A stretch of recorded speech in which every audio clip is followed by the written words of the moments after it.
Con información de la economía. En enero, la inflación registró una variación mensual de 0,7%, mientras que en otros datos y proyecciones, el Fondo Monetario Internacional subió su estimación de crecimiento para Chile para este año a 5,8%.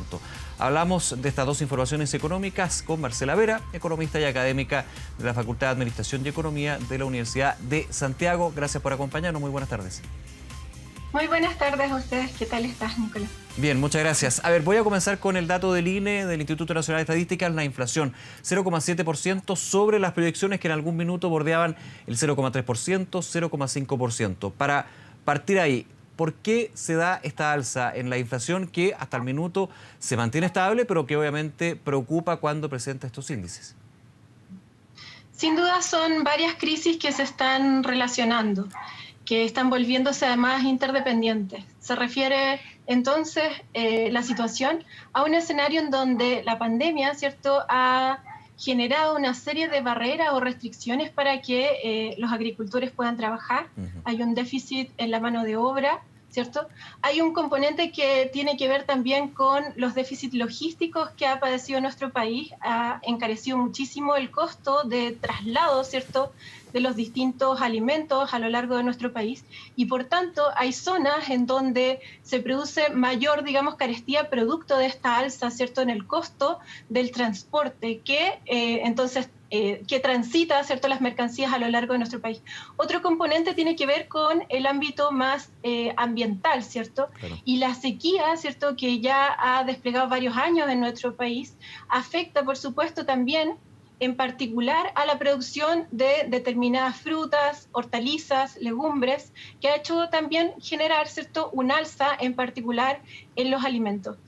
Yo diría que esta situación hay que analizarla con una estructura, con una mirada, ¿cierto?, de mediano plazo, no solo con una mirada cortoplacista y que miremos, ¿cierto?, cuáles son los alimentos o cuáles son los rubros que únicamente han estado en alza, sino que en efecto hay que tener una mirada en donde veamos qué es lo que queremos hacer como país respecto, ¿cierto?, de la producción nacional. Y en ese sentido, entonces, nuestra producción nacional también ha buscado en una venta en mercados internacionales, porque básicamente no solo han subido los precios a nivel local, sino que también a nivel internacional, y eso también ha empujado, ¿cierto?, a que los productores vendan nuestra producción entonces en el comercio internacional, también por efecto del alza en el dólar. Entonces, si uno lo mira en términos más complejos, ¿cierto?, hay una serie de aspectos que no solo guardan relación con el costo propiamente tal de la producción, no solo en términos medioambientales, ¿cierto?, el impacto que está generando también la pandemia, ¿verdad?, sino que también hay aspectos que tienen que ver con, ¿cierto?, el ámbito en donde se desarrollan estos mercados y eso también está, entonces, afectando, ¿cierto?, el nivel de precios a nivel local. Tú hablabas de la exportación, también hay un tema de la importación de productos cuando uno piensa en alimentos. Por ejemplo, la carne, hay un porcentaje importante de carne que es importada a Chile y obviamente la situación de la pandemia con los países vecinos ha complicado este envío de cargamento a nuestro país. Se ha ido regularizando, eso es cierto, pero de todas maneras ha tenido un impacto y evidentemente también considerando la recesión económica mundial. Cada país tiene que ir viendo cómo de alguna manera buscar ese equilibrio tan difícil en estos tiempos de pandemia. Así es, y además hay que tener una mirada finalmente que nos permita adaptarnos también a este nuevo escenario, porque la pandemia, el COVID, vino a cambiar patrones de consumo, patrones de producción, el acceso a determinado tipo de tecnología, ¿cierto? Hemos visto a lo largo de todo el año pasado y en parte de este año quiebres, ¿cierto?, en las distintas cadenas de producción que afectan, ¿cierto?, los distintos mercados. Y por tanto, ahí nosotros vamos a poder observar a lo largo de este año que va a venir también fuertes fluctuaciones producto de que o la demanda se mantiene estable o va al alza, y en cambio la oferta, ¿cierto?, tiene una serie de restricciones para poder aumentar, y eso va a hacer que, por supuesto, exista una presión, ¿cierto?, sobre los precios. Yo creo que el gobierno debería poner una alerta sobre esta situación, es una alerta temprana, pero que nos permite, ¿cierto?, actuar de forma eficiente y oportuna frente a un alza que ya estamos observando en el mercado de alimentos, por lo menos de forma muy patente, ¿cierto?, desde septiembre del año pasado. Y eso implica entonces que se fomente, ¿cierto?, aquellos sectores productivos que están en relación relación con lo agrícola, que se faciliten ciertos créditos para que aumente, ¿cierto?, la producción a nivel local y se asegure la soberanía alimentaria. ¿Tú crees en ese punto que la alerta también tendría que venir desde la señal por parte del Banco Central, considerando que su gran objetivo es mantener el nivel de los precios estable? Aquí estamos hablando de una inflación que no solamente obedece a lo estacional, como estamos tan acostumbrados, sino a la situación del contexto mundial y la pandemia. Sin lugar a dudas, yo cuando vi los indicadores del IPC esta mañana, me di cuenta que sin lugar a dudas la gente del Banco Central iba a poner una alerta también temprana respecto a esto, porque claro, con este indicador que nos presentó el IPC en el mes de enero, precisamente si uno mira el acumulado de los últimos 12 meses, estamos por sobre la meta inflacionaria, cuestión que en Chile no es parte, digamos, de la normalidad. Y por tanto, ahí podría haber una presión también sobre los agentes del Banco Central a tomar decisiones respecto de la tasa de interés.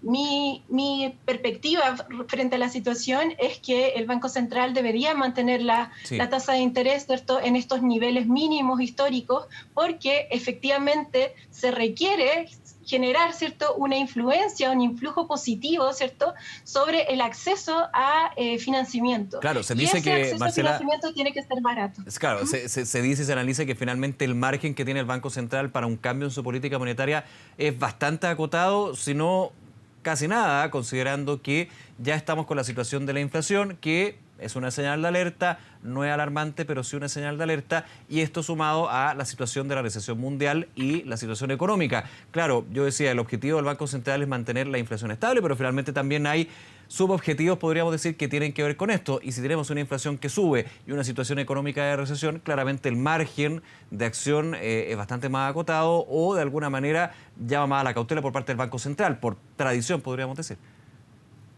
Por eso es muy importante utilizar los otros instrumentos que disponemos, ¿cierto?, como país, y ese instrumento es la política fiscal. Y una política fiscal oportuna nos permite entonces generar, ¿cierto?, las cosechas suficientes para abastecer a la población. Y en ese sentido, pues también el mismo Estado fortalecer, ¿cierto?, esta cadena logística para abaratar el costo, ¿cierto?, que implica el tránsito de las mercancías. Hay sin lugar a dudas un conjunto de políticas públicas que uno podría aplicar en este momento, de manera de que cuando, ¿cierto?, se pueda cosechar esa producción, tengamos entonces precios que estén más ajustados a los precios normales, ¿cierto?, pero que además incentive a otros sectores productivos y que por tanto sea un círculo virtuoso que posibilite, ¿cierto?, el acceso a nuevos tipos de empleo. Marcela, estamos apuntando a lo que es la inflación por el aumento de los precios de los alimentos y la trayectoria también un elemento súper importante que tú estás diciendo de en qué está esta situación del alimento en Chile y los precios finalmente, que es lo que mide la inflación. En ese aspecto, este es el dato de enero. ¿Tú crees que febrero podría también mostrar presiones inflacionarias considerando que la agricultura se vio fuertemente afectada en esta época por este fenómeno meteorológico que afectó a la zona centro-sur del país? Sin lugar a dudas, la tendencia sobre las presiones por las restricciones COVID, también esta situación que ocurrió también una inesperada, ¿cierto?, situación climática que ocurrió en nuestro país, afectó un conjunto de cosechas, ¿verdad?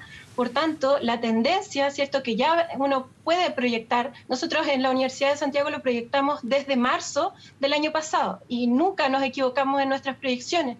Y eso hace también que podamos decir a ciencia cierta que efectivamente va a ocurrir una presión sobre determinados sectores, ¿sí? Sectores que guardan relación con la alimentación, pero también con aquellos sectores tecnológicos. Hay un quiebre, ¿cierto?, importante de abastecimiento de determinados tipos de tecnologías en nuestro país. Y eso, si las empresas, en particular las del retail y otras, ¿cierto?, que tienen posibilidad de acceder a esas cadenas, entonces no aumentan sus stocks, también va a haber una presión inflacionaria sobre aquellos sectores. Lo mismo va a ocurrir, ¿cierto?, con el precio del petróleo. Si claro, seguimos viendo esta tendencia mundial a que determinadas economías se están volviendo a reactivar y por tanto van a subir, ¿cierto? La tendencia natural es que suban los precios de los commodities y eso también va a afectar, ¿cierto? El alza nuevamente en el precio de los bienes básicos. Suma otro factor que es súper relevante acá, el tipo de cambio, el dólar, uno que el año pasado vimos por razones obvias, por la situación de pandemia internacional, en 860, un poco más. Hoy está en 740, 730 pesos. En esos niveles el dólar, ¿es una preocupación o no con respecto a la inflación? Sin lugar a dudas es una preocupación si es que nuestros patrones de consumo siguen siendo como los actuales, ¿cierto? En que se fomenta extremadamente, ¿cierto?, el consumo de bienes importados, en particular, por ejemplo, lo que mencionaba anteriormente, los tecnológicos. Vamos a tener entonces también una preocupación respecto del alza del dólar, sin lugar a dudas, ¿cierto? Sí es que siguen produciéndose además toda esta serie de conflictos sociales que, por supuesto, atentan contra la economía.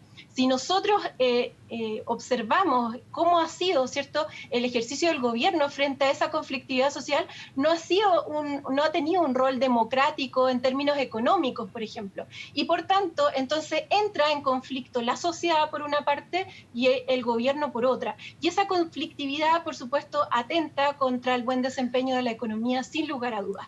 Yo diría que el gobierno debiese también abrirse, ¿cierto?, a una mirada mucho más democrática, inclusiva, y a enfrentar las situaciones que hoy día la ciudadanía plantea tan claramente en las calles y que sin lugar a dudas, si se resuelven esas situaciones estructurales, nuestra economía también va a crecer y va a crecer para todos. Y yo diría que esa nueva visión en que por una parte la ciudadanía participe de la toma de decisiones económicas, pero por otra que el gobierno habilite los canales para que esas demandas puedan ser canalizadas, nos va a ayudar a que nuestra economía sin lugar a dudas repunte y no solo en el corto plazo, sino que efectivamente, ¿cierto?, podamos tener un proyecto de desarrollo nacional. Marcela Vera, muchas gracias por acompañarnos esta tarde y que tengas una buena jornada. Nos vemos. Espero